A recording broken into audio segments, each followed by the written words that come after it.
நாட்டை இழந்துட்டான். நாடு இழந்த உடனே துரியோதனுக்கு ஒரே சந்தோஷம். அவன் உடனே அந்த நாட்டை இழந்த உடனே ஒரு குஷியில் ஒரு குதிக்கிறான். அளவு கடந்த மகிழ்ச்சியோட ஒரு சந்தோஷத்தில் துரியோதனன் ஒரு தடவை குதிச்ச உடனே சகுனி மெதுவாக பேசுகிறான். என்ன என்ன என்ன இது ஒரு பெரிய விஷயம் மாதிரி பேசுகிற, அண்ணன் தம்பிக்குள்ள சூதாடுறோம், ஏதோ ஒன்று ரெண்டு போகும் வரும், இது ஒரு பெரிய விஷயம் மாதிரி பேசுறியே, இன்னும் நாட்டை இழந்துட்டா என்ன? பாண்டவர்கள் இன்னும் அவர்கள் பாஞ்சாலியை இழக்கவில்லை, அவசரப்பட்ட காரியத்தை கெடுத்துறாதே அப்படின்னு துரியோதனுக்கு இன்டைரக்டா அறிவுரை சொல்றான். அவ ரொம்ப அதிர்ஷ்டம் உடையவ, அவளை வச்சு ஆனா இருக்கிற எல்லாத்தையும் சேர்த்து உங்க அடைஞ்சிட்டு வந்துடலாம், அதனால ஒன்றும் கவலைப்படாது. தம்பியை வச்சு ஆடம்பா இவனை யோசனை சொல்றான். உனக்கு இல்லைன்னு நினைக்காத, இப்ப நீ என்ன பண்ற, உன் தம்பியை வச்சு இந்த இடத்துல ஆடினேன்னா இது வரைக்கும் நீ இழந்த நாடு உட்பட என்னென்ன இருக்கோ எல்லாத்தையும் கொடுத்துடுறேன், வாங்கிக்கிறியா? இப்ப நாடு இல்லாம போனா உன் தம்பிங்கள்லாம் உன்னை பார்த்து சிரிக்க மாட்டாங்களா? அம்பி நொத்த வழியாள் உங்கள் ஐவருக்கு முறியாள் அவள் இகழ்ந்திடாதா, அந்த ஆயன் பேசுவானா? கிருஷ்ணன் உங்களை மதிப்பானா? மதிக்க மாட்டான். சொல்றத கேளு, நீ மறுபடியும் இந்த இடத்துல பணையம் வச்சாள். எரிச்சல் இருக்கிறான். யாரு? தருமன். எல்லாம் போச்சு இல்ல, சகாதேவன பணயம் தயம் உருட்டலானார், அதில் சகுனி வென்று விட்டார். சகாதேவனுக்கு அப்புறம் யாரு? நகுலன். நகுலன பணயம் அப்படின்னு வச்சான். நகுலன பணயம் வச்சு தயம் உருட்டலானார், சகுனி வென்று விட்டார். கொஞ்சம் யோசிக்கிறான் தருமன். இந்த அர்ஜுனன் பீமெல்லாம் பலசாலி, நாம எப்படி சொல்றதுன்னு ஒரு அரை செகண்ட் இப்படி யோசிச்சான் பாருங்க. உள்ள பூந்துட்டான் சகுனி. ஓ தருமா, நீ உத்தமன் நினைச்சேன், எவ்வளவு பெரிய அயோக்கியன் இப்பதான் தெரியுது. என்ன இருந்தாலும் உங்க சித்தி பிள்ளைங்க ரெண்டு பேரையும் தைரியமா வச்சு ஆடிட்ட, சொந்த தம்பியை வச்சு ஆட உனக்கு மனசு வரல பத்தியா? மாத்திரி பிள்ளைங்களை வச்சு ஆடிட்ட, அவன் என்ன இருந்தாலும் மாற்றாந்தாய் பிள்ளைங்க தானே, சொந்த தம்பியை பணைய வைக்க உனக்கு மனசு வரல. அப்படித்தான் எங்கள் ஒற்றுமை தீர்ந்துவிடும். ஐவர் எண்ணத்தில் ஆவியில் ஒன்று காண், நாங்க 5 பேரும் எண்ணத்திலையும் ஆவியிலையும் ஒன்னா இருக்கிறோம், எங்களை பகைக்காதே அப்படின்னா அப்ப வச்சு ஆடு. கண்ணனுக்கு ஆருயிர் தோழனாம் எங்கள் கண்ணிலும் சாலை இனியனாம், வண்ணமும் திண்மையும் சோதியும் பெற்று வானத் தாமரை போன்றவன், எண்ணரும் நற்குணம் சான்றவன், புகழ் ஏறும் விஜயம் பணயம் கான். அர்ஜுனன பணயம் அப்படின்னு வச்சான், தாயம் உருட்டலானார், அதிலே சகுனி வென்று விட்டான். ஐவர் தமக்கோர் தலைவனை எங்கள் ஆட்சிக்கு வேர்வலி அகுதனை, தெய்வம் முன்னின்று எதிர்ப்பினும் நின்று சீறி அடிக்கும் திறனை, கைவளர் யானை பலவற்றில் வலி காட்டும் பெரும்புகழ் பீமனை, உங்கள் பொய்வளர் சூதினில் வைத்துட்டேன். இப்ப தருமன் என்ன சொல்றான் பாருங்க, சூதினில் வைத்துட்டேன் வென்று போ என்றான். ஜெயிச்சு கடா பட. இப்ப அவனே கொடுத்துட்டான், பீமனை பணயம்னு வச்சு வென்று போ என்றான். முடிஞ்சாச்சு. பீமன் இப்ப தாயம் உருட்டலானார், சகுனி வென்று விட்டான். இன்னும் யார் மிச்சம்? தருமன் ஒருத்தன் தான் மிச்சம். அவன் தன்னை எப்படி பணயம்னு இல்லாம வைக்க முடியும்? தன்னைத்தானே பணயம் அப்படின்னு வச்சான். காய் உருட்டலானார், அதிலே சகுனி வென்று விட்டான். அப்பதான் துரியோதனன் ஒரே சந்தோஷம். ஆஹா ஆஹா ஆஹா, 5 பேர் எனக்கு அடிமை, 5 பேர் எனக்கு அடிமை. அப்பதான் சொன்ன, அவள் துண்ணும் அதிர்ஷ்டம் உடையவள். யார்? பாஞ்சாலி. துண்ணும் அதிர்ஷ்டம் உடையவள், அவளை பணயம்னு வச்சு ஆடினா இழந்த எல்லாத்தையும் அவங்க மீட்டுடுவாங்க, அவசரப்படாதே அப்படின்னா. இப்போ பாஞ்சாலியை பணயம்னு சொல்லணும், சொல்றதா வேண்டாமா யோசிக்கிறான் ஒரு வினாடி.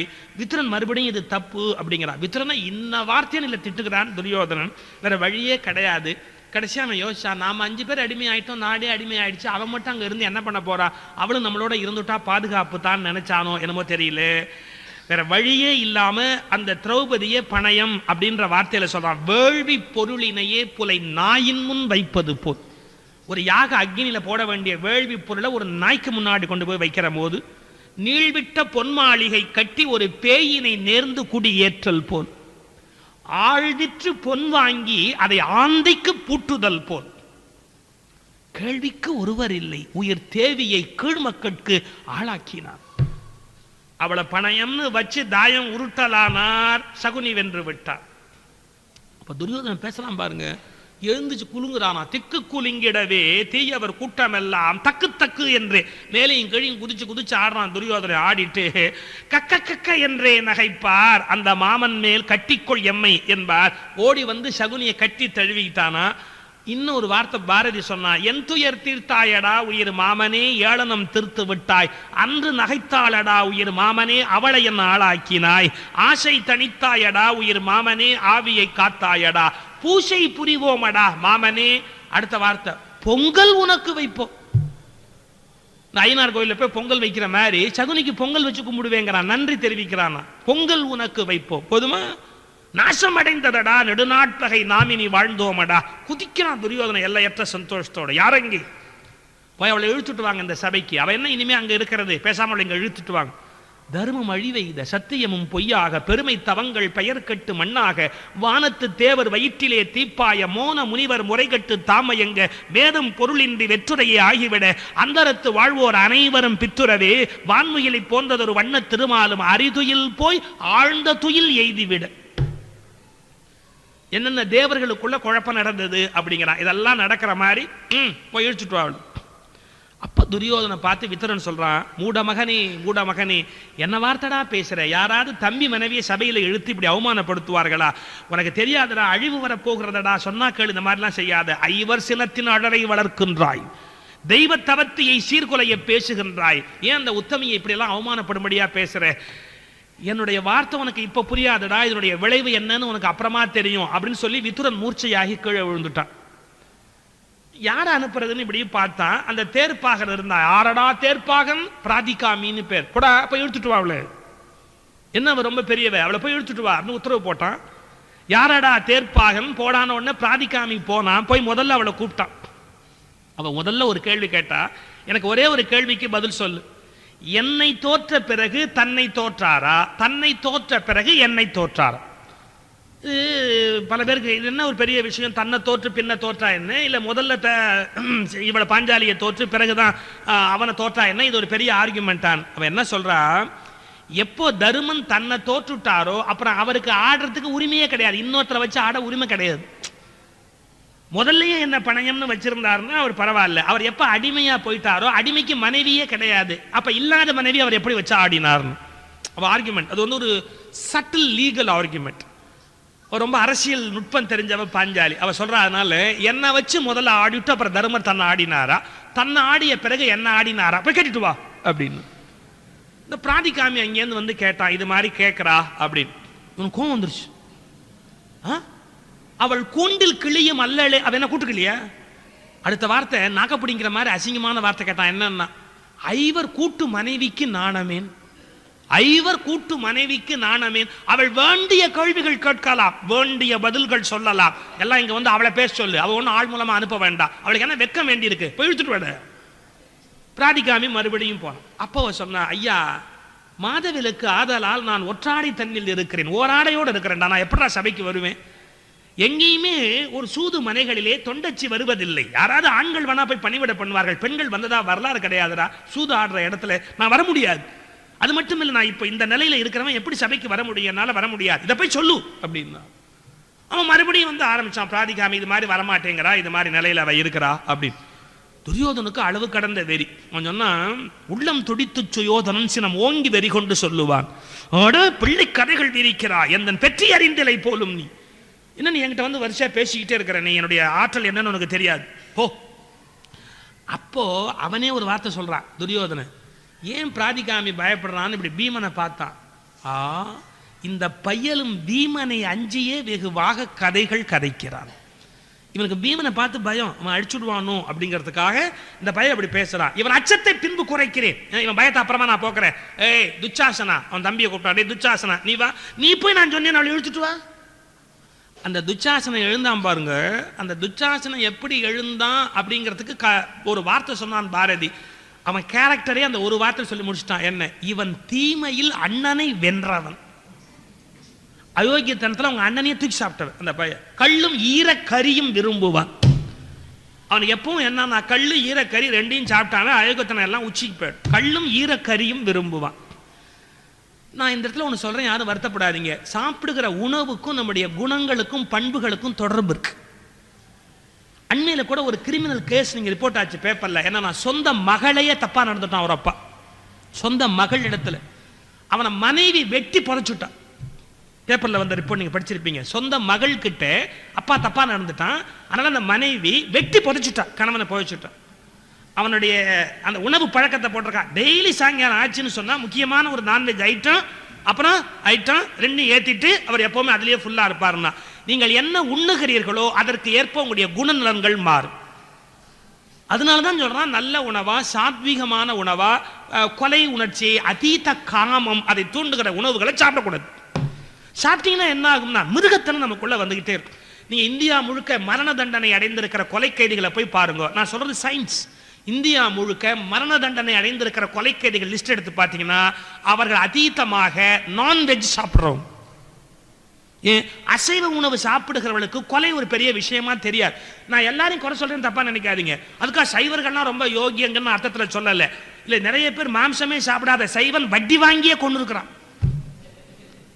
சில பேருக்கு புரியும் நான் என்ன சொல்றேன் அப்படிங்கிறது, சில பேருக்கு புரியும். உங்களுக்கு மாம்சமே தொட மாட்டாங்க, நான் வட்டிக்கு மேல வட்டி வாங்கியே கொண்டு போடுவாங்க இல்லையா? அப்ப எத்தனையோ வாய்ப்பு இருக்கு உலகத்துல. அது இன்னொரு கோணம் நான் சொல்ல வந்தது.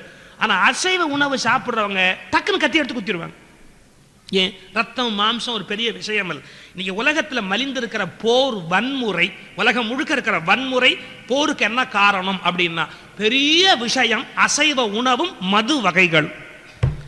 அசைவ உணவு மது வகைகள்லேருந்து வெளியே வந்துட்டா உலகம் அமைதி பூங்காவாக மாறும். நீங்க அப்புறம் யோசிச்சுப்பார். இந்த பாரதி நினைச்சு சொன்னானா நினைக்காம சொன்னானா தெரியல, அந்த துச்சாசனை இன்ட்ரடியூஸ் பண்றான். இவன் அயோக்கிய பைய, தீமையில் அண்ணனை வென்றாவன். அவன் சாப்பாடு என்ன? கள்ளும் ஈர கரியும் விரும்புவான். ரைட்.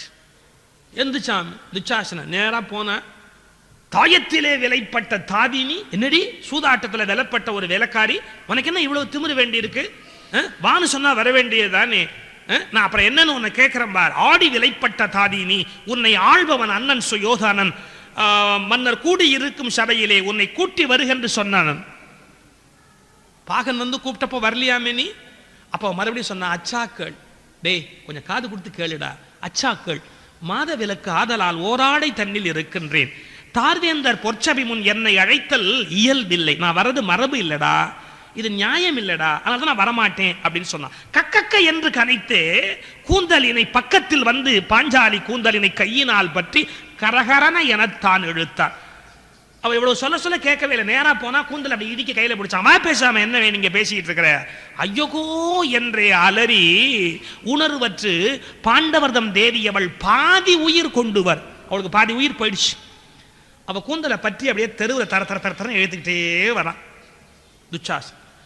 அப்போ நாட்டு மக்கள்லாம் இந்த அநீதியை கண்டு பொங்கி எழணுமா இல்லையா? அக்கிரமத்தை கண்டு நாட்டு மக்கள் கொதிக்கணுமா இல்லையா? அந்த நாட்டு மக்கள்லாம் தத்துவம் பேசினாங்களாம். என்ன கொடுமை இது? ஓ எவ்வளோ கொடுமையா இருக்கு, கொடுமை ரொம்ப ஜாஸ்தியா இருக்கு, என்ன கொடுமை இது என்று பார்த்திருந்தார். பாரதிக்கு ரொம்ப கோபம் வந்துருச்சு. ஊரவர்தம் கீழ்மை உரைக்கும் தரமாமோ வீரமிலா நாய்கள், வீரமிலா நாய்கள், விலங்காம் இளவரசன் தன்னை மிதித்து தராதலத்தில் போக்கிய பொன்னை அவளந்த புறத்திற் சேர்க்காமல் நெட்டை மரங்கள் என நின்று புலம்புகிறார். பெட்டை புலம்பல் பிறருக்கு பயனாமோ? எல்லாம் பொம்பளை மாதிரி உட்காந்து அழுதுகிட்டு இருக்கிறானே, பெட்டை புலம்பல் பிறருக்கு பயனாமோ? ஏன் இப்படி மக்கள் இருக்கிறார்கள்? ஏன் இவங்க கொதிச்சு அழல? பாரதி கேட்டான். சபையில கொண்டு வந்து அப்படி ஒரு தள்ளு தள்ளினா துச்சாசனு. அவன் முதல்ல எல்லாரையும் பார்த்து நீதி கேட்டார். இது என்ன நியாயம்? ஒரு பெண்ணுக்கு இப்படி ஒரு சபையில் அவமானம் பண்ணுகிறீர்கள், இது என்ன நியாயத்தோடு சேர்ந்தது? அவ பீஷ்மரை பார்த்து கேட்டா, இப்படி என்ன பணயம்னு வச்சு ஆடுறதுக்கு தருமனுக்கு உரிமை இருக்கா? எப்படி என்ன பணயம்னு வச்சு ஆடலாம்? நான் யாரு? துருபதன் கன்னி, அப்படிப்பட்ட என்ன பணயம்னு வச்சு எப்படி ஆடலாம்? அதுக்கு உரிமை இருக்கா? அப்ப பீஷ்மர் பேசாமையாவது இருந்திருக்கலாம். அவர் அப்பதான் சட்டம் ஈபி கோலா எடுத்து பேச ஆரம்பிச்சார். என்னன்னா, இல்ல நீ சொல்றதெல்லாம் கரெக்டு, அது வேத காலத்துல பெண்களுக்கு அப்படி ஒரு மரியாதை இருந்தது, அப்புறம் காலம் கெட்டு போச்சு, இப்ப கணவனுடைய உடைமை பொருளாக மனைவி கருதப்படுகிற காலம், அதனால விற்கலாம் வாங்கலாம் அடகு வைக்கலாம், இதெல்லாம் கணவனுக்கு ரைட் இருக்கு. யார்? பீஷ்மர். அவர் சட்டத்தை மேற்கோள் காட்டிக்கிட்டு இருக்கிறார். அப்போ இந்த சட்டப்படி செல்லும், நான் என்ன பண்ண முடியும்? சட்டம் அப்படி இருக்கு. அந்த சட்டம் அப்படி இருக்குன்னு சொன்ன உடனே பீஷ்மர் செவிட்டில் அறையிற மாதிரி சொன்னா பாருங்க பாஞ்சாலி ஒரு வார்த்தை. ஆமாமா, பெரிய சட்டம். பேய் அரசு செய்தால் பிணம் தின்னும் சாத்திரங்கள். பேய் அரசு பண்ணிக்கிட்டு இருந்தா சாஸ்திரம் எல்லாம் பணம் தான் தின்னுகிட்டு உட்கார்ந்திருக்கும். பேய் அரசு செய்தால் பிணம் தின்னும் சாத்திரங்கள். இது என்ன தர்மத்தோட சேர்ந்தது? ஒன்னும் யாரும் கேட்க மாட்டேங்கிறாங்க. நீதி எல்லாம் ஒன்னும் கேட்கல. முதல்ல பீஷ்மர்ட்ட சொல்லி பார்த்தா, திருதராஷ்டிரன் சொல்லி பார்த்தா, 5 கணவன்மாரை பார்த்து கேட்கறா, ஐயோகோ 5 பேர் எனக்கு கணவனா இருந்து எனக்கு இப்படி ஒரு அவமானம் நடக்குது, நீங்க யாராவது இதை பார்க்க கூடாதா அப்படின்னு கேட்கறா. அவன் 5 பேரும் தலையிட முடியல. அவ ஆடை குலை உற்று நிற்கிறாள், அவளா என்று அழுது துடிக்கிறாள். இந்த பீடையை நோக்கி நன் பீமனும் கரை மீறி எழுந்தது வெஞ்சினம். மைக்குடல் பற்றி இழுக்கிறான், அந்த பீடையை நோக்கி நான் பீமனும் கரை மீறி எழுந்தது வெஞ்சினம். பீமனுக்கு மட்டும் பொறுக்க முடியல, கோவம் வந்துருச்சு. அவன் இப்படியே தருமனை பார்த்தான். அண்ணே, சூதர் மனைகளிலே அண்ணே தொண்டு மகளிர் உண்டு, சூதிர் பணயம் என்று அங்கு ஒரு தொண்டச்சி போவதில்லை. ஏது கருதி வைத்தாய் அண்ணே? யாரை பணயம் வைத்தாய்? நீ இவ்வளவு பணயம்னு வச்சு உனக்கு ரைட் இருக்கா? உண்மையில அந்த அந்த பாஞ்சாலியை ஜெயிச்சுட்டு வந்தவன் யாரு? அர்ஜுனன் தானே ஜெயிச்சுட்டு வந்தவன். அவனாவது பணயம்னு வைக்கலாம், அவனுக்கு ரைட் இருக்கு. இவனுக்கு என்ன இருக்கு ரைட்டு? அவன் கேட்கிறான், ஏது கருதி வைத்தாய் அண்ணே, யாரை பணயம் வைத்தாய்? மாதர் குல விளக்கை அன்பே வாய்ந்த வடிவழகை, துருபதன் மகளை திட்ட தூய்மன் உடன்பிறப்பை இரு பகட என்றாய், ஐயோ இவர்க்கு அடிமை என்றாய், நாட்டையெல்லாம் தொலைத்தாய் அண்ணே, நாங்கள் பொறுத்திருந்தோம். நீ நாட்டை வச்சு ஆடுனே, நாங்க ஏன்னு கேட்டோமா? நாட்டையெல்லாம் தொலைத்தாய் அண்ணே, நாங்கள் பொறுத்திருந்தோம். மீட்டும் எமையடிமை செய்தாய், மேலும் பொறுத்திருந்தோம். எங்கள் அடிமை அப்ப கூட நாங்க பொறுமையா இருந்தோம். ஆனா துருபதன் மகளை திட்ட தூய்மன் உடன்பிறப்பை இரு பகடை என்றாய், ஐயோ இவர்க்கு அடிமை என்றாய். இது பொறுப்பதில்லை, இது பொறுப்பதில்லை. பீமனு கோவம் வந்துருச்சு. அவன் தருமனா இருந்தானே யாரா இருந்தானே, இது பொறுப்பதில்லை, இது பொறுப்பதில்லை. இப்படி திரும்பி சகாதேவனை பார்த்தா, இது பொறுப்பதில்லை தம்பி, எரிதடல் கொண்டு வா. கதிரை வைத்து இழந்தான், அண்ணன் கையை எரித்துடும். தருமன் கையில தீ வச்சு கொளுத்துங்கடா, எப்படா சூதாடலாம்? இது பொறுப்பதில்லை தம்பி, எரிதடல் கொண்டு வா. கதிரை வைத்து இழந்தான், அண்ணன் கையை எரித்துடும். அப்போ தருமன் ஒன்னும் பேசல. அர்ஜுனன் தான் முந்தனா பீமனுடைய கையை பிடிச்சா. மனமறிய சொன்னாயோ பீமா, நம்ம அண்ணனை எரிக்கலான்ற வார்த்தை உன் வாயிலேருந்து வரலாமாடா? தர்மத்தின் வாழ்வு தன்னை சூது கவ்வும். இது ஒரு இடைவெளியில் ஏற்பட்டுட்ட ஒரு வகையான மறைப்புடா. நாம தர்மத்தினுடைய வழியில போயிட்டு இருந்தோம், நமக்கு ஒரு விபத்து நடந்துருச்சு.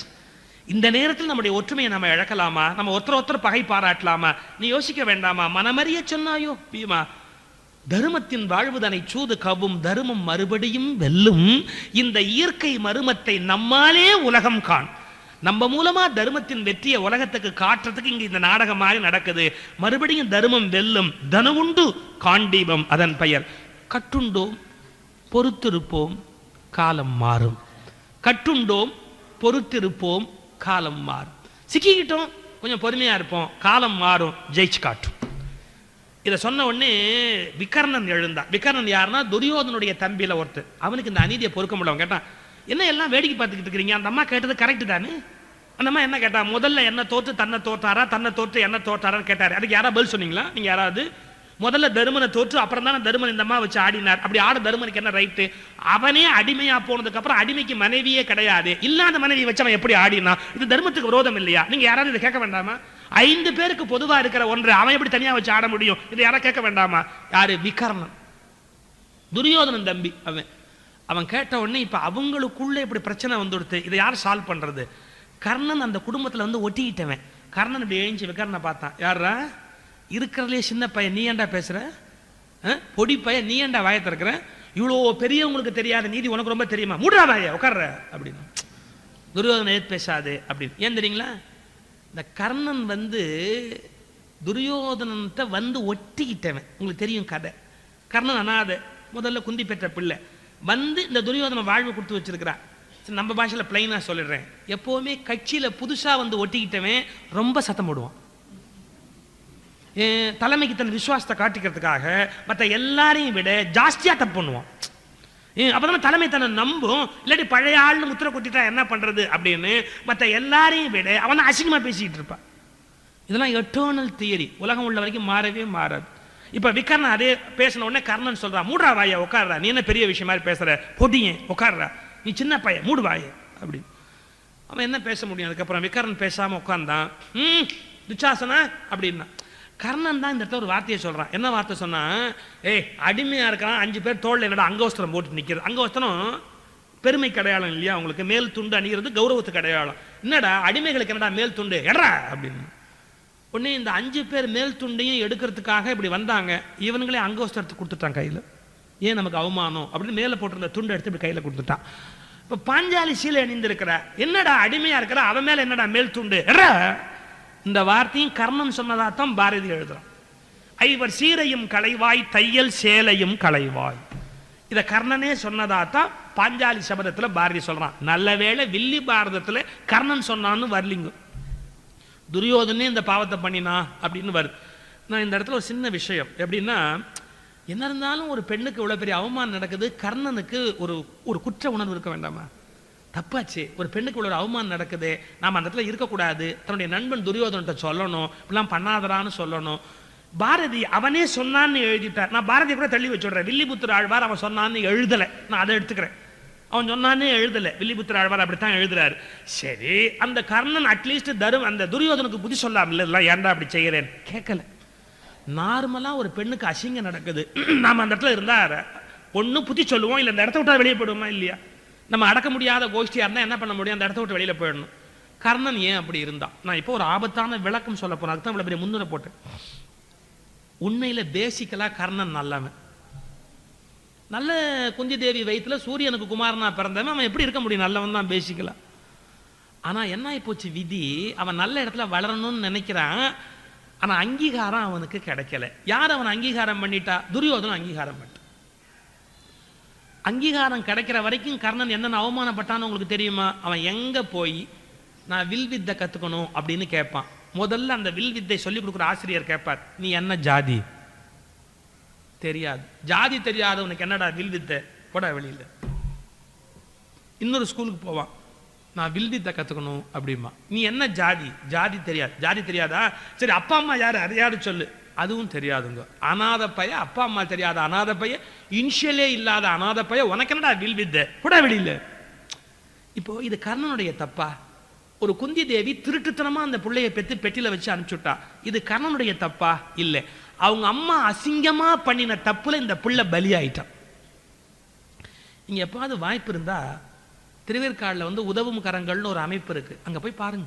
திருவேற்காடு 500-600 குழந்தைங்க அப்பா அம்மா பேர் தெரியாத குழந்தைங்க வளருது. ஏன்? ஒரு நிமிஷ இன்பத்துக்காக ஆணும் பொண்ணும் பிள்ளையை பெத்து போட்டு குப்பத்தொட்டில போட்டு ஓடி போயிடுறாங்க. ஆண்கள் மிருகங்கள், என்றைக்குமே உலகம் தொடங்கிய நாளாகவே ஆண்கள் மிருகங்கள் தான். பெண்களுக்கு ஒரு கட்டுப்பாடு இருந்தது, எங்கேயாவது ஆபத்து வந்துடக்கூடாது. அதையும் இன்னைக்கு பெண்கள் உடைச்சாச்சு. நாங்க சுதந்திர பறவைகள், புரட்சி பெண்கள், உலகத்தின் எல்லா சுதந்திரம் எங்களுக்கு, சுவாசிப்போம் அப்படின்னு வெளியில வந்து என்ன மானக்கேடு அப்படின்னா, அந்த கன நேரத்து இன்பத்துக்காக ஒரு கருவை வயிற்றுல சுமந்துட்டு அதை அழிக்க முடியாம பெத்து அதை அப்படியே குப்பத்தொட்டில போட்டுட்டு அப்படியே போயிடுறாங்க. என்னாச்சு? அந்த குழந்தைங்களை யார் காப்பாத்துவா? அந்த குழந்தைங்களையும் காப்பாற்றுறதுக்கு நல்ல வேலை இன்னைக்கு யாரோ 4 நல்லவங்க, தெரசா மாதிரி, வித்யாக்கர் மாதிரி ஒரு 4-5 பேர் அந்த குழந்தைங்களை எடுத்து அதுக்கு ஒரு யூனிஃபார்மை கொடுத்து அதுக்கு ஒரு வேலை சோத்தை போட்டு ஒரு ஒழுக்கத்தை கற்றுக் கொடுத்து ஒரு டிசிப்ளின்டா வளர்க்குறாங்க. இல்லைன்னா அந்த குழந்தைங்க எப்படி வளரும் யோசிங்க. அது சமூக விரோதியா வளரும், பொறுக்கியா வளரும், நாட்டுக்கு கெடுதல் பண்றதா வளரும். அது எப்படி நியாயமா வளர முடியும்? அப்பா அம்மா காப்பாத்தல, அப்பா அம்மா ஒரு சந்தர்ப்ப வெறியில பெத்து போட்டு போயாச்சு, அந்த குழந்தைங்க எப்படி யோக்கியமா இருக்கும்? கர்ணன் அப்படி பிறந்தவர். போதுமா? முறையற்ற எண்ணத்துல தாயின் மனசுல கருவாகி வெளியில வந்து பிறந்தவன். அப்போ அவனுக்கு தான் அவன் நல்லவனா வாழ நினைக்கிறான், படிக்க போறான், வில்வித்தை கத்துக்கணுங்கிறான். ஏன்னா ஒருத்தன் எடுத்து வளர்த்தான், ஒரு தேரோட்டி அவனை எடுத்து வளர்த்தான். அதனால அவன் வாழ்க்கை தப்பிச்சுது. பிள்ளை இல்லாத ஒரு கழட்டு தேரோட்டி இந்த பிள்ளைய பார்த்தான், சரி நம்ம பிள்ளையா வளர்ப்போமேன்னு வளர்த்தான். ஆனா இவனுக்கு ஒரு ஆசை, நம்ம உயரமா வரணும், பெரிய ராஜாவா வரணும், பெரிய வில்வித்தை எல்லாம் கத்துக்கணும். எங்க போனாலும் அப்பா அம்மா பேர் தெரியாத அனாதை அனாதை அனாதை அனாதைன்னு அவனை அவமானப்படுத்துறாங்க. அவனுக்கு யாரு மேல முதல்ல கோபம்? கொஞ்சம் யோசிங்க. நாம இவ்வளவு அவமானப்படுறதுக்கு யாரு காரணம்? நம்மளை பெத்துட்டு அனாதையா போட்டுட்டு போனாலே ஒரு ராட்சசி, அவ மட்டும் கையில கிடைச்சா கழுத்தை நெரிச்சு கொன்னுடணும் எண்ணம் வருமா? வராதா? நியாயம்தான் அந்த எண்ணம். அவ பெத்து பெட்டியில போட்டு போயிட்டா, குப்பத்தொட்டில போட்டு போன மாதிரி போட்டா, அவ மானத்தை காப்பாத்திக்கிட்டா, தான் யாருன்னு வெளியே தெரியாம மறைச்சுட்டா, தனக்கு இப்படி ஒரு முறைகேடா புள்ள பிறந்ததுங்கிற மறைச்சுட்டா. அந்த புள்ளையோட கெட்டி, அந்த புள்ள யார முதல்ல வெறுப்பான்னா தாயாரத்தான் வெறுப்பான். நம்முடைய இவ்வளவு அவமானத்துக்கும் காரணம் தாய். நம்முடைய இவ்வளவு அவமானத்துக்கும் காரணம் தாய். இன்னொரு கொடுமை என்ன தெரியுமா? அவனுக்கு ஒரு மனைவி வாச்சா, அந்த மனைவி கர்ணனை மதிச்சதே கிடையாது. ஏன்னா இவன் பிறப்பு தெரியாது அப்படிங்கிறதுனால அவன் கேலி பண்ணிக்கிட்டே இருப்பாளாம். என்ன, நீ என்ன ஜாதினே தெரியாது, நீ யாருன்னே தெரியாது, உன்னை நான் தான் கல்யாணம் பண்ணிக்கிட்டேன் அப்படி குத்தி காட்டிக்கிட்டே இருப்பா. அப்ப அவனுக்கு மனைவி மேலேயாவது அன்பு வர முடியுமோ? முடியாது. தாயார் மேல அன்பு வர முடியுமோ? முடியாது. இப்ப நான் சைக்காலஜி டீல் பண்றேன். தாயார் மீதும் மரியாதை வராதவன், மனைவி மீதும் மரியாதை வராதவன் எந்த பெண் மீதும் மரியாதையாக இருக்க மாட்டான். திரௌபதிக்கு அவமானம் நடந்த போது கர்ணன் மகிழ்ச்சியா இருந்ததற்கு காரணம் பெண்ணினத்தின் மீது உள்ள கோபம். நீங்க அப்படி போய் அந்த உள்ள போய் பார்க்கணும் மனோநிலையில். அவன் இவ்வளவு அவமானப்பட்டதுக்கும் காரணம் என்ன? பொறுப்பற்ற பெண்கள். பொறுப்பற்ற பெண்களால் பெறப்பட்ட பிள்ளைகள் நிச்சயமாக சமூகத்தின் விரோதிகளாக இருப்பார். நீங்க இந்தியன் வே ஆஃப் லைஃப்ல பெண்களை நம்ம வீட்டுக்குள்ள வச்சிருந்தோம். ஏன் தெரியுங்களா? அடுத்த தலைமுறையை நல்லபடியா வளர்க்கட்டுமே அப்படிங்கிறதுக்காக. அதை ஆண்கள் மிஸ்யூஸ் பண்ணா, இவ இருக்கும் போதே வேற தொடர்பு வச்சுக்கிறது, இன்னொருத்தைய கல்யாணம் பண்றது, இன்னொரு ஃபேமிலி செட்டப் பண்றதுன்னு இவளுக்கு வஞ்சனை பண்ண ஆரம்பிச்சான். அதுலதான் பெண்கள்லாம் கொதிச்சு எழுந்தாங்க. எங்களை என்ன நினைச்சுக்கிட்டே அப்படின்னு எல்லாம் நாங்க படிப்போம், நாம வேலைக்கு போவோம், நாங்க சம்பாதிப்போம், உங்களையும் மதிக்க மாட்டோம், பிள்ளைங்களையும் உருப்படியா வளர்க்க மாட்டோம். நீங்க மட்டும் என்ன சுத்துறது, நாங்களும் சுத்துவோம். இன்னும் சொல்ல போனா அந்த வார்த்தையை சொல்ல என் மனசு நோகுது, ஆனா சொல்ல வேண்டியிருக்கு. ஆம்பளை எப்படி ஒழுக்கம் கட்டு போனானோ அப்படி ஒழுக்கம் கட்டு போறதுக்கே இன்னைக்கு ஒரு குரூப் தயாரா இருக்கு பெண்கள்ல. ஏன் அவன் மட்டும் தான் அப்படி வாழணுமா, நாங்க வாழக்கூடாதா அப்படிங்கிற அளவுக்கு மன நோய் வளர்ந்து போச்சுங்க. அப்ப இதுக்கு யார் முதல்ல வருத்தம் தெரிவிக்கணும்? ஆண்கள் தான் மன்னிப்பு கேட்கணும். வீட்டுல அமைதியா அழகா பிள்ளைங்களை பார்த்துக்கிட்டு இருந்த மனைவிக்கு துரோகம் பண்ணி துரோகம் பண்ணி துரோகம் பண்ணி வெளியில போய் தப்பா நடந்தானே அந்த ஒவ்வொரு ஆம்பளையும் சமூகத்துல பெண்கள்கிட்ட மன்னிப்பு கேட்கணும். அவர்களால தான் பெண்கள் கோபப்பட்டார்கள், வீட்டை விட்டு வெளியில வந்தார்கள், பிள்ளைக்குட்டியை மறந்தார்கள், பணம் பெருசு படிப்பு பெருசுன்னு ஆரம்பிச்சாங்க. அன்பு போச்சு, ஈரம் போச்சு, இதயம் போச்சு, எல்லாம் போச்சு. நான் இளைஞர்களுக்கு ஒன்னே ஒண்ணு சொல்றேன், என்னன்னா உன் மனைவிக்கு துரோகம் பண்ணாது, குறைஞ்சபட்சம் வாழ்க்கையில துரோகம் பண்ணாது. அவ படிப்பறிவு இல்லாதவளா கூட இருக்கலாம், அவ மோசமா கூட இருக்கலாம், அவளுக்கு வாழ்க்கையில துரோகம் பண்ணாது. நீ துரோகம் பண்ணினியா உன் குடும்பம் வீணா போய். ஏன்னா அவ பழி வாங்க ஆரம்பிச்சான்னு வச்சுங்க குடும்ப வாழ்க்கை வீணா போய். இவ்வளவு கூத்து, இவ்வளவு சிக்கலுக்கு என்ன காரணம்னா அந்த தாய் குந்தி தேவியினுடைய ஒரு தவறு. அவ முறையில்லாம ஒரு கர்ணனை பெற்றா, தெருவில் போட்டு அவ பாட்டு பேசாம போயிட்டா. அவன் நல்லவனா வளர வேண்டியவன் தீயவர்கள் கிட்ட போய் சிக்கிட்டான். அவங்களுக்கு விசுவாசியா இருக்கிறான், அவனுக்கு பெண்கள் மேலேயே மரியாதை இல்லை. பாஞ்சாலி புடவையை பிடிச்சி இழுக்கிறான் துச்சாசனை. பேச சரி, நான் அதுக்கு ரிவர்ஸ் சொல்லட்டுமா? ஒரு தியரி ரிவர்ஸ். மகாராஷ்டிரத்தை ஆண்ட உன்னதமான மாமன்னன் வீர சிவாஜி, உங்களுக்கு தெரியும். அந்த வீர சிவாஜி ஒரு எதிரி நாட்டு மேல படையெடுத்து அவன் தளபதி பரிசுகளை கொண்டு வந்து இவனுக்கு கொடுக்கிறான். அவனுக்கு நவரத்னங்கள்லாம் பலகீனங்க. வீர சிவாஜிக்கு நவரத்னத்தை எங்க வச்சுக்குவான் தெரியுமா? கால் செருப்புல வச்சுக்குவான். சடான்னு ஒரு செருப்பு போடுவான், அந்த செருப்பை நவரத்னம் வச்சு தச்சுக்குவான் வீர சிவாஜி. இந்த நவரத்னங்களை எல்லாம் கொண்டு வந்து எதிரி கோட்டையிலேருந்து கொண்டு வந்ததுன்னு இப்படி கொட்டுறான். சிவாஜி இப்படி அள்ளி இப்படி பார்த்தான், ஒரே மகிழ்ச்சி. அவன் ஓ ரொம்ப மகிழ்ச்சி. அப்படி மகாராஜ் உங்களுக்காக விசேஷ பரிசு கொண்டு வந்திருக்கிறேன் தளபதி. என்ன? ஒரு பல்லக்கு வந்து நின்னுச்சு. இவன் இடுப்புல இருந்து அந்த உடைவாளை எடுத்து அந்த பல்லக்குல ஒரு ஸ்கிரீன் திரைச்சீல தொங்கும் இல்ல, அதை அப்படி கிழிச்சான் சிவாஜி. உள்ளே இருந்து ஒரு பெண் வெளியில வருகிறாள். அப்படியே முகம் மதியம் போல் விளங்கிய ஒரு முக மதிய பெண் உள்ளே இருந்து வெளியில வந்தா. வீர சிவாஜி கேட்டான், இவள் யார் அப்படின்னு. அப்ப தளபதி சொன்னா, நாம எந்த கோட்டையை பிடிச்சோமோ அந்த சுல்தானுடைய மனைவி. இவளை ஏன் இங்க கொண்டு வந்த அப்படின்னு கேட்டான் வீர சிவாஜி. இல்ல, இவள் ரொம்ப அழகா இருந்தா, நம்ம எல்லா பரிசையும் கொண்டு வந்த மாதிரி இந்த பரிசு ராஜாவுக்கு சொந்தம், மகாராஜாவுக்கு, அதனாலதான் இந்த அழகிய உங்களுக்கு பரிசாக கொண்டு வந்தேன் அப்படின்னு.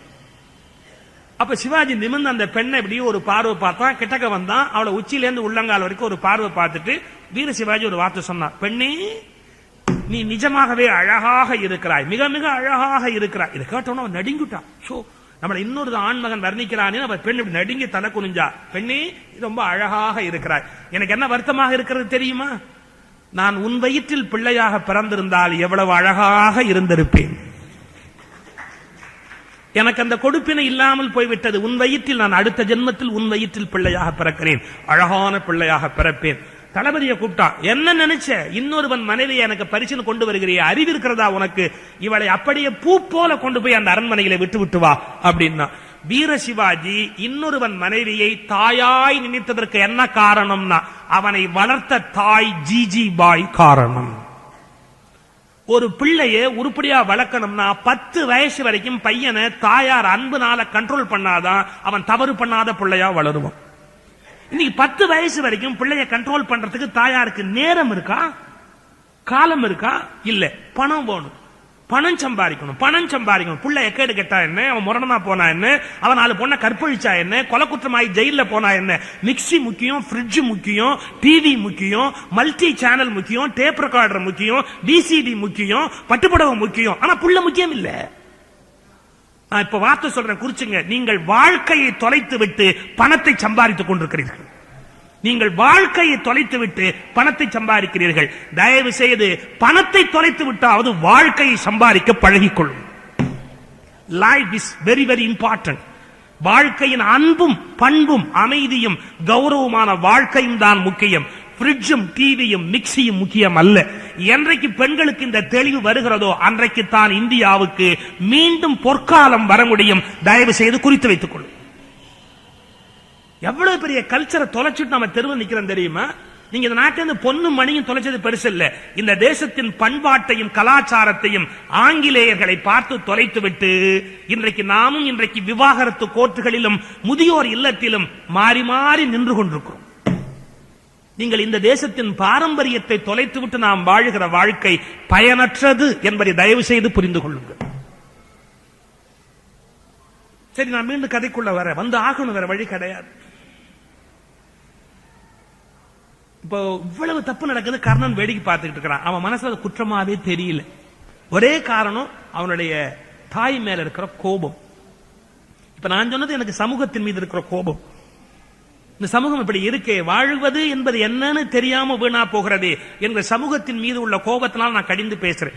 எனக்கு யாரு மேலேயும் வருத்தம் கிடையாது, யாராலையும் எனக்கு நன்மையும் கிடையாது. ஆனா சமூகத்தின் மீது உள்ள அக்கறையால பேசுறேன். அப்ப நீங்க எப்படி வேணா எடுத்து, இன்னைக்கு வாழ்க்கையை தொலைத்து விட்டு நாம் பணம் சம்பாதிக்கிறோம். பணத்தை தொலைத்தாவது வாழ்க்கையை சம்பாதிக்கும். இந்த ஒரு விஷயத்தை புரிஞ்சுக்கிட்டீங்கன்னா 10 நாள் நான் பாரதம் சொன்னதுக்கு பயன் உண்டு. எல்லாரும் வாழ்க்கையை தொலைச்சுட்டோம். நம்ம பல பேருக்கு வாழ தெரியல. அதான் என்னுடைய வருத்தம். சந்தோஷமா வாழலாம், அமைதியா வாழலாம், மகிழ்ச்சியா வாழலாம், அன்பா வாழ, தங்கம் இல்லாம இருக்கலாம், பட்டு இல்லாம இருக்கலாம், ஃப்ரிட்ஜ் இல்லாம இருக்கலாம். ஆனா என்னன்னா அன்பு இல்லாம எப்படிங்க இருக்க முடியும்? ஒரு வீட்டுக்கு நுழைஞ்சா அன்பு இல்லாம கடுக்கடு இருந்தா எப்படி வாழ முடியும்? ஒருத்தருக்கு ஒருத்தர் பகையா இருந்து கடிச்சுக்கிட்டு வெட்டிக்கிட்டு திட்டிக்கிட்டு குத்திக்கிட்டு என்ன பார்த்தாலும் பிராண்டிக்கிட்டே இருந்தா எப்படி வாழ முடியும்?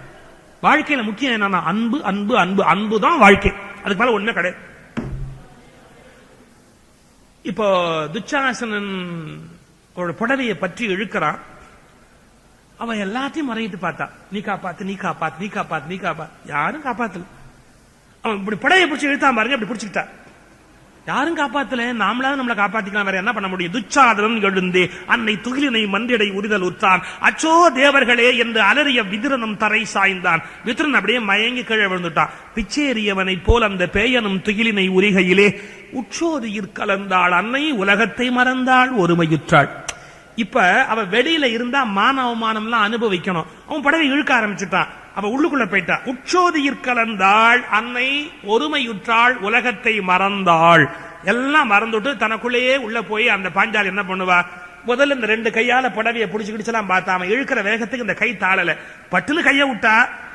ஹரி ஹரி ஹரி ஹரி என்றாள். அந்த நாராயணனுடைய நாமத்தை சொல்லி அழ ஆரம்பித்தா. ஹரி ஹரி ஹரி என்றாள். கண்ணா அபயம் உனக்கு அபயம் என்றாள். கரியனுக்கு அருள் புரிந்தே அந்த கயத்திடை முதலையின் உயிர் படித்தாய். கரியனன் நிறமுடையாய் என்று காளிங்கன் தலைமுன்னி நடைமுடிந்தாய். பெரியதோர் பொருளாவாய் கண்ணா பேசரும் பழமறை பொருளாவாய். சக்கரம் ஏந்தி நின்றாய் கண்ணா சாரங்கம் என்றொரு வில்லை கரத்துடையாய். அக்ஷர பொருளாவாய் கண்ணா துக்கங்கள் அழித்திடுவாய். ஆதியில் ஆதியப்பா கண்ணா அறிவினை கடந்தவின் நகப்பொருளே. சோதிக்குள் ஊர்ந்திடுவாய் கண்ணா சுடற்பொருளே பேர் அடற்பொருளே. வரிசையா கண்ணன் புகழச் சொல்லி கண்ணீர் விட்டு அழ ஆரம்பித்தாள். வில்லிபுத்திராழ்வார் எழுதுகிறார், கோவிந்தா கோவிந்தா என்று அரற்றி கோவிந்த நாமத்தை சொல்லுகிறாள் பாஞ்சாலி. என்னடா ஆச்சரியம் அப்படின்னா, இந்த புடவையிலேருந்து கையெடுத்து இவ 2 கையை மேலே எடுத்து நம்பால காப்பாற்ற முடியாதுன்னு கும்பிட்டோடனே இந்த புடவை கொடுக்க வேண்டிய பொறுப்பு இறைவனுக்கு வந்து விட்டா. ஏன்னா இறைவனை காட்டிலும் தன் மீது நம்பிக்கை வச்சு இவ போராடிய போது முடியல. இப்ப இறைவனை பூர்ணமா நம்பின உடனே காப்பாற்ற வேண்டிய பொறுப்பு அவனுக்கு வந்துடுச்சு. அதனால வேற வழி இல்லை. இந்த புடவை இழுக்கிறான் துச்சாசனை. இழுக்க இழுக்க அது வளர்ந்து கொண்டே வருகிறது. இந்த இடத்துலதான் வில்லிபுத்தூர் ஆழ்வாருடைய கவிதை ரொம்ப அருமை. அவ அழுத ஆறாகி 2 தடங்கன் அழகம் சோர, ஆறாகி 2 தடங்கன் அஞ்சனதம் புனல் சோர அழகம் சோர. அழறா பாஞ்சாலி, கண்லேருந்து ஆறா தண்ணி கொட்டுது. அப்போ ஒரு வார்த்தை உள்ள போட்டார் பாருங்க, வேறான துகில் தகைந்த கை சோர. என்ன இது திடீர்னு வேறான துகில்றாரு? என்ன அர்த்தம்? துச்சாசனை எழுத்துக்கிட்டே இருக்கிறான்ல, அத வேறான துகில். அது என்ன வேறான துகில்? அதான் அற்புதம். இவ புடவையை விட்டுட்டு அவன் புடவையை பிடிச்சி இழுக்கிறான்ல, அப்ப கிருஷ்ணன் என்ன பண்ணானா வேற ஒரு புடவை நுனிய அவன் கையில கொடுத்துட்டான்.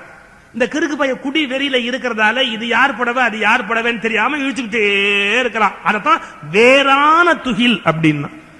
இவ புடவையை கை விட்டுட்டான். அவன் கொடுத்த புடவையை பிடிச்சிட்டு இழுத்துக்கிட்டே உட்கார்ந்துருக்கான். இவ உடம்புல புடவை அப்படியே இருக்கு. வேறான துகில் தகைந்த கைசோர மெய்சோர். அப்படியே கீழே விழுந்துட்டான். அவன் என்ன பண்ணா, வேறொன்றும் கூறாமல் கோவிந்தா கோவிந்தா என்ற அரத்தி குளிர்ந்து நாவில் ஊராத அவிழ்தூர உடல் புலகித்து உள்ளமெல்லாம் உருகினாளே. அவ வேற ஒன்னும் சொல்ல, கண்ண மூடிட்டு கோவிந்தா என்று அழுது கோவிந்த நாமத்தை சொன்னாள். புடவை சுரந்தது. இறைவனுடைய நாமமே அந்த தன்மையை செய்தது அப்படிங்கிறது இந்த இடத்துல இருக்கிற செய்தி. புடவை அப்படியே இழுத்துக்கிட்டே இருந்தா அவன் மயக்கம் போட்டு விழுந்துட்டான். ஏன்னா வரிசையா வந்துகிட்டே இருக்காதெல்லாம். அதான் சொன்னா, கிருஷ்ணனுடைய இளமை பருவத்துல கோபிகாஸ்திரிகளுடைய புடவையை திருடி வச்சுக்கிட்டான்னு ஒரு கதை வரணும். வஸ்திராபரணம்னு ஒரு பகுதி வரும். அந்த கோபிக ஸ்திரீகள்லாம் குளிக்கிற போது புடவை தூக்கி ஒழிச்சு வச்சுக்கிட்டான். அந்த பையன் இப்ப புடவை கொடுத்தானா? ஏன் இப்ப கொடுக்க வேண்டி இருக்கும் தான் அப்ப பார்த்து வச்சுக்கிட்டானா? என்னென்ன கலர் என்னென்ன டிசைன் தெரிஞ்சாதான் கொடுக்க முடியும், வரிசையா கொடுத்துட்டே இருக்கலாமே அப்படின்ற ஐடியா. அப்படி இல்லை, சரீர மானம் சரீர அபிமானம் கடந்த போது கடவுள் துணை செய்கிறான். இது ஒரு பழைய பாட்டு, கிராமிய பாடு. இந்த கண்ணன் துவாரகையில் இருக்கிறான், அஸ்தினாபுரத்துக்கு புடவை வந்துதான். அது ஒரு நாட்டுப்புறத்து பாடல் ஒருத்தன் பாடினான். அஸ்தினத்துக்கும் ஓட்ட கைக்கும் 1000 காதம்னா. அஸ்தினம்னா அஸ்தினாபுரம். ஓட்ட கைன்னு என்னடா சொல்றான்? துவார கைன்னு பேர்ல, துவாரம்னா ஓட்ட இல்லையா தமிழ்ல? கை. அவன் கிராமத்து பாட்டை அடிச்சான். அஸ்தினத்துக்கும் ஓட்ட கைக்கும் 1000 காதம், ஆனாலும் நடக்குதடா புடவை வியாபாரம்னு. ஒரு கிராமிய பாடல்ல பின்னிட்டான். 2 வரி ஒரு புலவர். அஸ்தினத்துக்கும் ஓட்ட கைக்கும் 1000 காதம், ஆனாலும் நடக்குதடா புடவை வியாபாரம். பேலா போகுது அஸ்தினாபுரத்துக்கு, துவாரகையில இருந்து போயிட்டே இருக்காது போட்டுக்கு. விறு அந்த வேறான துகில் தகைந்த கைசோர் மெய்சோர் அப்படியே கீழ். அப்ப கூட இந்த துரியோதனுக்கு புத்தி வரல. அந்த பயலுக்கு அப்பவாது ஒரு அறிவு வந்திருக்க வேண்டாமா? இவளை இறைவன் காப்பாத்தி இருக்கிறானே, நாம இனிமே இவளை குறைச்சு பேசக்கூடாதுன்ற அறிவு வரணுமா இல்லையா? அறிவு வரல. அவன் சொன்னா, டேய் தம்பி, இவள் புடவை வளர்கிற மந்திரம் கற்று வைத்திருக்கிறாளடோ, இவளை கொண்டு வா, என் மடியில் உட்காரவை அப்படின்னு தொடையை தட்டி சொன்னான். அந்த மடியில உட்காத்தி வை, இந்த தொடையில தட்டி உட்காரவை அப்படின்னு தொடையை தட்டினான். அந்த தகாத வார்த்தை. உடனே பீமனுக்கு எவ்வளவு நேரம் பொறுமையா இருந்தான் பாருங்க, எழுந்துட்டான். இப்பதான் சபத பகுதியை சொல்லுகிறார் மகாகவி பாரதி. தேவர்கள் பூச்சொறிந்தார். ஓம் ஜெய ஜெய பாரத சக்தி என்றார். ஆவலோடு எழுந்து நின்றே முன்னை ஆரிய ஊட்டுமன் கை தொழுதார். எல்லாரும் அவளை கையெடுத்து கும்பிட ஆரம்பிச்சாங்க. பீமன் எழுந்து உரை செய்வார். இங்கு விண்ணவர் ஆணை, பராசக்தி ஆணை, தாமரை பூவினில் வந்தான் மறை சாற்றிய தேவன் திருக்கடல் ஆணை, ஆணையிட்டு உரை செய்வேன். இந்த ஆணை இல்லா துரியோதனன் தன்னை பேணும் பெருங்கனல் ஒத்தாள் எங்கள் பெண்டு திரௌபதியை தொடை மீதில் நானின்றி வந்து இரு என்றான். அந்த நாய்மகனாம் துரியோதனன் தன்னை தொடையை பிளந்து உயிர் மாய்ப்பேன். எந்த தொடையில உட்காருன்னு சொன்னானோ அந்த தொடையை பிளந்து நான் அவனுடைய உயிரை மாய்ப்பேன். எந்த துச்சாதனுடைய கைகளை பற்றி கூந்தலை பற்றி இழுத்தானோ அந்த துச்சாதனுடைய அந்த ரத்தத்தை அவள் குடலில் பூசுவி. இது கண்டிப்பாக நடக்க போகிற செயல். பீமன் எல்லையற்ற கோபத்தோட சபதம் பண்ணினான்.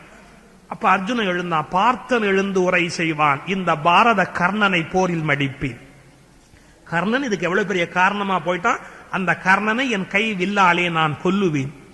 அப்ப பாஞ்சாலி சபதம் பண்ணா. தேவி திரௌபதி சொல்வாள், ஓம் தேவி பராசக்தி ஆணை உரைத்தேன். பாவி துச்சாதனன் சென்னீர் அந்த பாழ் துரியோதனன் ஆக்கை ரத்தம். நான் துச்சாசனுடைய ரத்தத்தையும் துரியோதனுடைய ரத்தத்தையும் பாழ் துரியோதன் ஆக்கை ரத்தம் மேவி இரண்டும் கலந்து குழல் மீதினில் பூசி நறுனை குளித்தே சீவி குழல் முடிப்பேன். இந்த 2 பேர் ரத்தத்தையும் என் குழல்ல பூசி நான் முடிப்பேன். அது செய்யும் முன்பு முடியேன் என்றாள். இந்த கூந்தலை நான் முடிக்க மாட்டேன்னு அந்த விரித்த கூந்தலோடு நின்றாள். ஓம் என்று உரைத்தனர் தேவர். ஓம் ஓம் என்று சொல்லி உரிமிற்று வானம். பூமி அதிர்ச்சி உண்டாச்சு. விண்ணை பூழிப்படுத்தியதாம் சுழற் காற்று. சாமி தருமன் பொவிக்கே என்று சாட்சி உரைத்தன. காற்று உரிமையது, பஞ்சபூதங்கள் சாட்சி சொல்லின. இன்னும் கூட நமக்கு தர்மத்தின் மீதான நம்பிக்கை குறைஞ்சிக்கிட்டு வருது. ஆனா நான் இப்ப தர்மத்தின் மீதான நம்பிக்கை மறுபடியும் நான் புதுப்பிக்கிறதுக்காக சொல்றேன். அநீதிகளை பார்த்துக்கிட்டு நாம வேடிக்கை பார்த்துக்கிட்டு இருப்போம். ஆனா பஞ்சபூதங்கள் வேடிக்கை பார்க்காது. இப்ப வெள்ளம் வருது, பூகம்பம் வருது, எல்லாம் சயின்டிஸ்ட் உட்கார்ந்து ரெக்டார் அளவு பார்த்து 5.6, 3.2, 8.1. அது ஏன் வருதுங்கிறத பத்தி இவன் என்ன கணக்கு சொல்றான்? பூமி எப்பவாவது சோம்பல் முறிச்சுக்கும், அதெல்லாம் தானா வரும் அப்படின்னு. என்றைக்கு மனிதர்கள் தர்மங்களை தொலைத்து விட்டு அதர்மங்களை வாழ்க்கை முறையாக ஆக்குகிறார்களோ அப்போது பஞ்சபூதங்கள் உரிமை காட்டும். நீங்க நம்பலன்னு வச்சுங்க. நான் ஒரு விளக்கம் சொல்றேன். இந்தியாவில் ஒரு விபத்து நடந்தது. இப்ப இல்ல, கொஞ்ச நாளைக்கு முன்பு ஒரு விபத்து நடந்தது. எப்படின்னா 1000 கோடி ரூபாய் இந்தியா தலை மீது வீணா சுமத்தப்பட்டது. எப்ப தெரியுமா? ஒரு ஓட்டுல ஒரு மத்திய அரசு கவிழ்ந்தது. அதுக்காக திரும்ப தேர்தல் வச்ச போது 1000 கோடி ரூபாய் இந்தியாவில் கடனாச்சு. நான் கட்சி அரசியல் பேசுற ஆள் இல்லை, ஒரு விஷயம் மட்டும் சொல்றேன். அப்போ ஒருத்தருடைய ஓட்டு போடலாமா போடக்கூடாதான்னு ஒரு பிரச்சனை வந்தது. ஏன்னா அவர் ஒரு மாநில முதலமைச்சரா இருக்கிறார், அதே சமயத்துல பார்லிமெண்ட்டுக்குள்ள வந்து ஒரு ஓட்டு போட போறார். நீ அதுவா இருந்தா இங்க வந்து போடக்கூடாது, இதுவா இருந்தா இதை போட்டாச்சுன்னா அங்க போய் மறுபடியும் கண்டினியூ பண்ணக்கூடாது. இது தர்மம். நீ ஆஸ் சிஎம் இருக்கிறியா, ஆஸ் பார்லிமெண்ட் மெம்பரா இருக்கிறியா? அப்ப சபாநாயகர் ஒரு வார்த்தை சொன்னார், அதை அவரே முடிவு பண்ணிக்கிட்டு நான் எப்படி சொல்றது அப்படின்னார். அந்த ஒரு ஓட்டில் 1000 கோடி ரூபாய் இந்தியா தலைமையில வந்து கடனா விழுந்தது. உங்களுக்கு தெரியும், தேர்தல் வந்தது, எல்லாம் நடந்தது. நான் அதெல்லாம் பேச வரல. அந்த ஒரு ஓட்ல இவ்வளவு பெரிய குழப்பம் இந்தியாவில் வந்த போது எல்லாம் வாய மூடிக்கிட்டு இருந்தோம். ஆனா அந்த ஒரிசாவில் கடுமையான புயல் அடித்து அந்த காரணத்தினாலேயே அவர் பதவி பறி போயிற்று. நீங்களும் நானும் மௌனமா இருந்தாலும் இயற்கை சும்மா இருப்பதில்லை. பஞ்சபூதங்கள் சாட்சி சொல். நமக்கு பயம் போயிடுச்சு, பூமி மேல பயம் போயிடுச்சு, மழை மேல பயம் போயிடுச்சு, அக்கின் மேல பயம் போயிடுச்சு. பஞ்சபூத சாட்சியா அப்படின்னு சொல்லுகிற பழக்கம் நமக்கு போயிடுச்சு. ஆனா பஞ்சபூதங்கள் எவ்வளவு வலிமையானவைங்கிறது உங்களுக்கு தெரியாது. பஞ்சபூதங்கள் சாட்சியா நாம சொல்லிட்டோம் சொன்னா நீங்க சத்தியத்தை மீறி வானமா சாட்சி சொல்ல போகுது, பூமியா சாட்சி சொல்ல போகுது நினைப்பீங்க. அவைகள் ஒரு போதும் சும்மா இருக்க. நம்ம விட சுத்தமானவை பஞ்சபூதங்கள். அவை தங்களுடைய தர்மங்களை நிலைநிறுத்தி காட்டு. இதெல்லாம் ஒரு நம்ம இதெல்லாம் மறந்துட்டோம், ரொம்ப கீழா நினைக்கிறோம். சத்தியம் சொல்லிட்டு என்ன ஆறு கேட்க காத்துக்கு தெரியுமா, வானத்துக்கு தெரியுமா, அக்னிக்கு தெரியுமா அப்படி. அவற்றுடைய விளைவுகள் சாதாரணமான விளைவுகள் அல்ல. இப்ப பஞ்சபூதம் தான் சாட்சி சொல்லிச்சு திரௌபதிக்கு. அந்த 5 பூதங்கள் சாட்சி கூறின. இந்த பகுதியை அவ்வளவு உருக்கமாக மகாகவி பாரதி எழுதினார். அப்புறம் வேற வழியே கிடையாது. இப்ப முழிச்சுக்கிட்டான் யாரு, திருதராஷ்டிரன். சுச்சோ, இவன் என் பிள்ளைய கொல்லுதேன்னு சபதம் பண்ணிட்டா, அப்ப என் பிள்ளை சாக போறான், துரியோதனன் செத்து போடுவான் போல் இருக்கு. அப்படி பக்கத்துல இருந்த காந்தாரிய கேட்டான், இது என்னது, இது என்ன நடக்குது, இங்க என்ன நடக்குது எனக்கு புரியலையே அப்படின்னா. விதுரனை கேட்டாங்க, என்ன நடக்குது, எப்படி பண்றது, எப்படி சமாளிக்கிறது. இப்ப திருதராஷ்டிரன் முழிச்சுக்கிட்டான். அப்பவும் காந்தாரி சொன்னா, இப்பவாது நீங்க ஏதாவது திருத்தம் பண்ணுங்க, இல்லாட்டி விளைவு விபரீதமா போயிடும். பாஞ்சாலியை போன்றவள் சபதம் பண்ணினா, பீமனை போன்றவள் சபதம் பண்ணினா நிறைவேற்றி விடுவார்கள், நம்ம பிள்ளைக்கு உயிராபத்தா போயிடும், ஏதாவது செய்யுங்கள் அப்படின்னா காந்தாரி. உடனே அவன் திரௌபதியை கூப்பிட்டு சொல்றான், இனிமே பாஞ்சாலி சபதம் கிடையாது, வில்லி பாரதத்துக்கு நம்ம போகணும், வியாச பாரதத்துக்கு போகணும். பாஞ்சாலியை கூப்பிட்டு சொல்றான் திருதராஷ்டிரன், பெண்ணே, நான் இங்கு என்ன நடக்கிறது என்று, ஏதோ என் பிள்ளைகள் விளையாடுகிறார்கள் என்று எண்ணினேன். விளையாட்டு இவ்வளவு பெரிய விபரீதமாக போகும் என்று நான் கனவிலும் நினைக்கவில்லை அம்மா. நான் இப்போது இந்த தேசத்தை நான் தான் ஆளுகிறேன். துரியோதனன் இல்லையா, நான் தான் ஆளுகிறேன், நான் தான் ஆளுகிறேன். நான் இப்போது உனக்கு வரம் தருகிறேன், நீ என்ன வரம் வேண்டுமானாலும் கேள், உனக்கு நான் தருகிறேன். எவ்வளவு வரங்கள் வேண்டுமானாலும் கேள் பெண்ணே, உனக்கு தருகிறேன். கோபத்தை விடு, கோபத்தை விடு. அவ உடனே மாமனாரை பார்த்து சொன்னா, எனக்கு 2 வரம் நீங்கள் தந்தால் போதுமானது. என்ன? ஒரு வரத்தால் என் கணவன்மார்கள் 4 பேர் உங்களுடைய அடிமைகளாக இருந்தார்களே, அதிலிருந்து அவருக்கு விலக்கு தாருங்கள், தந்தேன். இன்னொரு வரத்தால் தருமர் அடிமையானாரே, அவருக்கு தனி இம்பார்ட்டன்ஸ், தருமர் அடிமையானாரே, அந்த தருமர் அடிமை இல்லை என்று இன்னொரு விலக்கு தாருங்கள்னா தந்தேன். அவன் தருமன் அடிமை அல்ல, உன்னுடைய 4 கணவனும் அடிமை அல்ல, அவள் அடிமைகள் அல்ல, விலக்கு கொடுத்தேன்னா. ஆனா அப்ப கூட நான் அடிமை இல்லைன்னு விலக்கு கொடுங்கன்னு பாஞ்சாலி கேட்கல. ஏன்? நான் தான் அடிமை இல்லைங்கிறது முடிவான விஷயமாச்சேன்னு நினைக்கிறார். அப்ப கூட அதை கேட்கறதுக்கு அவ தயாரா இல்ல. நான் அடிமை இல்லை, அப்பவும் இல்லை, இப்பவும் இல்லை, எப்பவும் இல்லை. அதான் அவருடைய ஆர்குமெண்ட். ஒரு வாதத்துக்காக கூட அதை கேட்கறதுக்கு அவ தயாரா இல்லை. சான்ஸ்ல கூட அதை கேட்க தயாரா இல்லை. நான் அடிமை இல்லதான். இந்த 2 வரத்தை கேட்டு முடிச்ச உடனே திருதராஷ்டிரன் சொல்றான், இன்னும் என்னென்ன வேணும் கேளு, எது வேணுமோ எல்லாம் கேளு, தரேன். ஒரு சத்திரிய மாது 2 வரங்களுக்கு மேல் கேட்பது நியாயம் அல்ல. எனவே நான் அதுக்கு மேல வரம் கேட்க கூடாது. மற்றவற்றையெல்லாம் என் கணவன்மார்கள் மீட்டுக் கொள்வார்கள். அவங்களுக்கான இவன் மீட் ஆகணும், அவங்க மீட்டுக்கிறத அவங்க மீட்டுவாங்க அப்புறமா. அவங்க இப்ப முதல்ல மீட் ஆகணும். எனவே நான் இவங்களை மீட்டுட்டா போறோம், மற்றவற்றை அவர்கள் மீட்டுக் கொள்வார்கள் அப்படின்னு. இல்ல நீ ஏதாவது கேளுவான். ஒண்ணும் வேண்டாம், நாங்க புறப்படுகிறோம். திரௌபதி எல்லாரும் புறப்படுகிறார்கள். அப்படி புறப்பட்ட உடனே துரியோதனன் அப்பாவை பார்த்தான், கெடுத்துட்டியே, காரியத்தையே கெடுத்துட்டியே. நான் எவ்வளவு சிரமப்பட்டு அந்த பசங்களை அடிமையாக்கி வச்சேன், இப்ப நீ காரியத்தையே கெடுத்துட்டியே, காரியத்தையே கெடுத்துட்டியே அப்படின்னு. திருதராஷ்டிரன் என்ன சொல்ல முடியும்? இதுல இன்னொரு மாதிரியான வெர்ஷன், இன்னொரு கதை அமைப்பு உண்டு. என்னன்னா, மறுபடியும் சூதாடி சூதாட்டத்தில் தோற்றவர்கள் 12 ஆண்டு வனவாசம், ஓராண்டு அஞ்ஞாத வாசம் முடிவு பண்ணி மறுபடியும் சூதாடுவது அப்படின்னு தருமனை கூப்பிட்டு மறுபடியும் ஆடி தருமனை தோற்கடித்து 12 ஆண்டு வனவாசம், ஓராண்டு அஞ்ஞாத வாசம் அனுப்பி வைக்கிறார். ஏன்? அவன் கோபம் தணியணும். 12 ஆண்டுக்குள்ள இவன் ஏதாவது கெயின் பண்ணிக்கிறாருன்னா கெயின் பண்ணிக்கணும் துரியோதனன். அதுக்காக மறுசூதாடி மறுபடியும் அவர்களை அனுப்பி வைத்து விட்டார்கள். 12 ஆண்டுக்கு பிறகு இந்த ராஜ்யத்தை கொடுத்துடணும், ஒப்பந்தம். 12 ஆண்டுக்கு பிறகு ஓராண்டு அஞ்ஞாத வாசம் இருக்கணும், முடிஞ்ச உடனே இந்த ராஜ்யத்தை திருப்பி கொடுத்துடுவான். இப்படி அவர்களுக்குள்ள ஒரு ஒப்பந்தம் ஆயிற்று. எல்லாம் புறப்பட்டாரு. இவங்க போற போது பாஞ்சாலி இப்படி கூந்தலை விரித்துக் கொண்டே போனாளாம். ஏன் 13 ஆண்டுக்கு பிறகு அச்சினாபுரத்தில் எல்லா பெண்களும் இப்படித்தான் இருக்க போகிறார்கள். நகுலன் முகத்துல புழுதியை பூசிட்டு போனானா, ஏன் இது மாதிரி எல்லாரும் நாளைக்கு மூஞ்சில கறி பூசிக்க போறாங்க அப்படின்னு. கௌமியர் குலகுரு யமனுக்குரிய மந்திரங்களை ஜபிச்சுக்கிட்டே போனாராம். ஏன் 13 வருஷம் கழிச்சு இந்த ஊர்ல யமனுக்குரிய மந்திரம் ஜபிக்கணும், மறந்து போயிட்டா அதுக்கு இப்பவே ஜபிச்சுக்கலாம் அப்படின்னு அந்த மந்திரங்களை ஜபித்துக் கொண்டே போனாராம். அர்ஜுன் அப்படி புழுதிய வாரி மண்ணவாரி இறைச்சானா, இந்த புழுதி போல் என்னுடைய அம்புகள் இறைக்கப்படும், இந்த ஊர் நாசமாகும் அப்படின்னு. இந்த செய்திகளை எல்லாம் காட்டுக்கு போகிறவர்கள் மக்கள் எல்லாம் அழுது கொண்டு பின்னால் போகிறார்கள். திருதராஷ்டிரன் கிட்ட போய் சொன்னாங்க, இது மாதிரி தான் இந்த 5 பேரும் போனார்கள் அப்படின்னு. ஆஹா, இது பெரிய விளைவா போயிடும் போல் இருக்கே, விபரீதமா போயிடும் போல் இருக்கே. விதுரனை கூப்பிட்டா, தம்பி விதுரா, பிள்ளைகள் எல்லாம் எங்க இருக்கிறார்கள் எனக்கு தெரியலையே. அவங்க காட்டுக்கு போயாச்சு. நீ ஒரு காரியம் பண்ணு, என்ன என் பிள்ளைக்கு புத்தி சொல்லி திருத்தக்கூடாதா? உன் பிள்ளை திருந்த மாட்டான். சரி, இப்ப இந்த பிரச்சனையை எப்படி சால்வ் பண்ணலாம்? நீ எனக்கு அருமையான மதியூகியான மந்திரியாச்சே விதுரா, இதை எப்படி தீர்க்கலாம்னா ஒரே ஒரு வழிதான் இருக்கு. என்ன? உன் பிள்ளைய போய் தருமன் காலில் விழுந்து செஞ்சதுக்கெல்லாம் மன்னிப்பு கேட்க சொல்லு, நாட்டுக்கு வர சொல்லு, அவன் நாட்டை அவன் பிரிச்சு கொடுத்துரு, கண்டிப்பா சண்டையே வராதுன்னா. இதை விட அருமையான யோசனை இருக்கா? அவன் சொன்னா, நீ எப்பவுமே பாண்டவர்களுக்கு தான் நல்லதுன்னு நினைக்கிற, என் பிள்ளைங்களுக்கு விரோதம் நினைக்கிற, ஏன் உனக்கு இந்த துரோக புத்தின்னு? விதுரன் கேட்டான், உனக்கு துரோக புத்தியா எனக்கு துரோக புத்தியா? தம்பி பசங்களை தெருவு நிறுத்துறதுக்கு இவ்வளவு வேலை பண்றியே நீ. எனக்கு பார்த்தா 2 ஒண்ணு தானே, எனக்கு அவனு அண்ணன் புள்ள இவனும் அண்ணன் புள்ள, எனக்கு 2 ஒண்ணு தானே, நான் சமமா சொல்றேன். என்னை விட நீதிமான் இருக்க முடியாதன்னா நீ அனுப்பி துரியோதனை விட்டு மன்னிப்பு கேட்க சொல்லு, மன்னிப்பு கேட்டு நாட்டை குற்ற சொல்லு, சென்னை வேண்டாம், சச்சனை வேண்டாம், உன் பிள்ளைங்க சாக வேண்டாம். நாளைக்கு உன் பிள்ளை துரியோதனை பீமன் துவைச்சிருவான், துவைச்சு அதை நீ பார்த்து அழ வேண்டி இருக்கும். இந்த வார்த்தையே உனக்கு வேண்டாம், நீ விட்டு கொடு. இப்பவா திருதராஷ்டிரன் தெரிஞ்சுக்கலாம். அவன் சொன்னா, நீ ரொம்ப அயோக்கிய பையன் விதுரனை பார்த்து, நீ எப்ப பார்த்தாலும் அவங்களோடய பேசுற, என்கிட்ட நிக்காது, ஒழிஞ்சு போ, நீ அவங்களோடய போய் சேர்ந்துக்கோ, என் பிள்ளைகளுக்கு நீ துரோகி, வெளியே போ அப்படின்னு. ரொம்ப நாளா நானே நினைச்சுக்கிட்டு இருந்தேன், நானா போனா அகௌரவமா இருக்குமேன்னு பார்த்தேன். நல்ல வேளை நீயா என்ன போ சொல்லிட்ட. எனக்கு உன் மேல உசுறு, கூட பிறந்த அண்ணன் ஆச்சேன்னு உன் மேல எனக்கு உசுறு ஒட்டிக்கிட்டு இருந்தேன் நான் இங்க. நீயே என்ன வெளியில போன்னு சொல்லிட்ட, இனிமே நாங்க இருந்து என்ன வரேன், நான் பாண்டவர் பக்கம் தான் போறேன், பாண்டவரோட போய் பார்க்கத்தான் போறேன் அப்படின்னு விதுரன் புறப்பட்டான் பாருங்க. ஒரு 2 எட்டு போய் அவன் காட்டுக்கு போன உடனே திருதராஷ்டிரன் சொன்னான், இவன் போய் அங்க சேர்ந்துட்டா. சஞ்சயனை கூப்பிட்டான், சஞ்சயா போய் உடனே விதுரனை கூட்டிட்டு வா. இதான் திருதராஷ்டிரன். ஒரு செகண்ட் போடான்னு அனுப்பிச்சு விட்டு அடுத்த செகண்ட் போய் கூட்டிட்டு வா. எனவே போராடுகிற திருதராஷ்டிரன், வஞ்சனையான துரியோதனன், நூற்றுக்கணக்கான வித்தியாசமான எண்ணங்களை உடைய அந்த பிள்ளைகள், இப்படி ஒரு குழப்பமான சூழ்நிலையில் அஸ்தினாபுரம் இருக்கிறது. இவர்கள் கானகத்துக்குள் நுழைகிறார். நான் இன்னைக்கே திக்கு தெரியாத காட்டில் வனவாசத்துக்கு வந்திருக்கணும். ஆனா கதை கொஞ்சம் பெண்டிங்கா இருக்கு.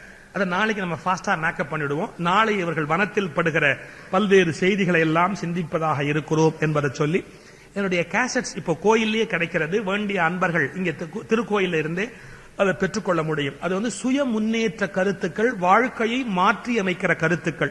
நான் ஒரு விஷயம் மட்டும் சொல்றேன், என்னுடைய ஒரே லட்சியம் 2010 இந்தியா உலகத்தின் உன்னதமான வல்லரசாக மாற வேண்டும். அந்த உன்னதமான வல்லரசாக இந்தியா மாறணும் அப்படின்னா இளைஞர்கள் நாட்டுப்பற்று, மொழிப்பற்று, இனப்பற்று, அறிவுபூர்வமான சிந்தனை, கட்சிகளுக்கு அடகு போகாமல் தங்களை காப்பாற்றிக் கொள்ளக்கூடிய தனித்தன்மை, இவைகள் உடையவர்களாக இருந்தா தான் நாடு உருப்பட முடியும். அந்த நோக்கத்துக்காக தான் என்னுடைய ஒளிநாடாக்கள் சுய முன்னேற்ற கருத்துக்களா பேசியிருக்கிறேன். விருப்பமுடையவர்கள் கேளுங்கள், உங்கள் வாழ்க்கையை மாற்றி அமைத்துக் கொள்ளுங்கள். அப்படின்னு இல்லை, இந்த 10 நாள் சொற்பொழிவுல எனக்கு பாரதம் சொல்றது நோக்கம் அல்ல, பாரதம் உருப்படுறதுதான் என்னுடைய நோக்கம். அதனால நான் இடையில பேசுறத டீவியேஷன் நினைக்காதீங்க. என்ன கேட்டா நான் அதுக்காக தான் பேசுறேன், அதை சொல்றதுக்காக தான் நான் பேசுறேன். நாடும் மக்களும் குடும்பமும் நல்லா இருக்கணும் அப்படிங்கிறதுக்காக தான் பேசுறேன். இந்த அதை டீவியேஷனா நினைக்க வேண்டும். அந்த அளவில் இன்றைய சிந்தனையை நிறைவு செய்கிறோம். ஹரே ராம ராம ராம ஹரே ஹரே, ஹரே கிருஷ்ண கிருஷ்ண கிருஷ்ண ஹரே ஹரே, ஹரே ராம ராம ராம ஹரே ஹரே,